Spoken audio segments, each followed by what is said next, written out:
Oregon's dairy industry provides the state with a positive economic impact, great food products, and a way of life for many farm families. Oregon dairies have had many outstanding leaders along the way, but one of the clear and strong voices belongs to Jim Krahn, retired but longtime executive director of the Oregon Dairy Farmers Association.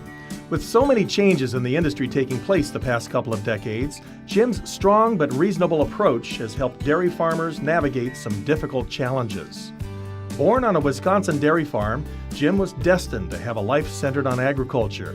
As a fourth-generation farmer, Jim got involved early, showing hogs and dairy cattle through 4-H.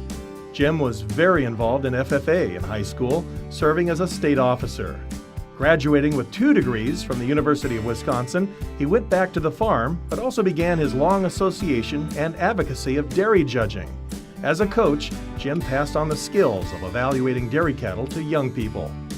Jim continued to dairy with his dad in Wisconsin, and along the way, married Marie. The urge to take a new career path brought him and the family to Oregon, when in 1991 he took the position of ODFA Executive Director, a post he would serve for 22 years. There was no shortage of issues to deal with. The confined animal feeding operation program at ODA was in its infancy. Oregon dairy farmers were trying to put together a regional milk marketing system, and the number of dairies in the state was starting to drop.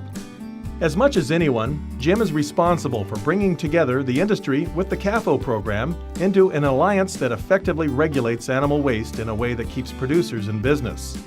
Jim worked hard to provide outreach and education of producers on best management practices, including turning manure into a valuable input to be applied on a crop or pasture.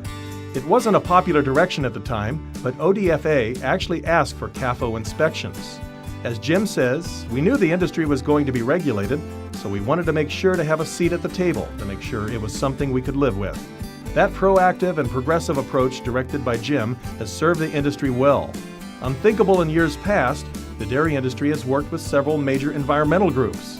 Jim often took leaders of those groups on a tour of a dairy to show just how producers practice good stewardship. In return, those groups supported ODFA on many issues at the legislature. Jim has also been a voice for food safety from the dairy perspective, getting in the middle of the debate on raw milk during highly publicized foodborne illness outbreaks. Jim has never been afraid to tackle controversy. He was a founding member of the Coalition for a Working Oregon, a group with the goal of bringing accurate information to the immigration debate. His list of activities and appointments is long and impressive. A long-standing member of the CAFO Advisory Committee, he's been recognized by his peers as being instrumental in developing a mature ODA program that makes producers accountable, but in a way that's workable for dairy operators. The governor appointed him to the Driver License Task Force, and Jim got involved on immigration issues on a national level as well, as he sought to provide Oregon agriculture with a ready and available workforce. He also maintains an active role at Oregon State University, starting an advanced dairy management class, and of course, he continues coaching the OSU dairy judging team to success. Many OSU students have stayed involved in dairy because of their experience with judging. Jim also finds time in retirement to be another type of coach, Vernonia High School girls basketball assistant coach. Still living in Vernonia on his own operation, Jim could simply relax and call it a career, but that wouldn't be Jim. Retired from ODFA? Yes. Retired from being a voice of Oregon's dairy industry? No way. We honor Jim Krahn for all his contributions to Oregon agriculture.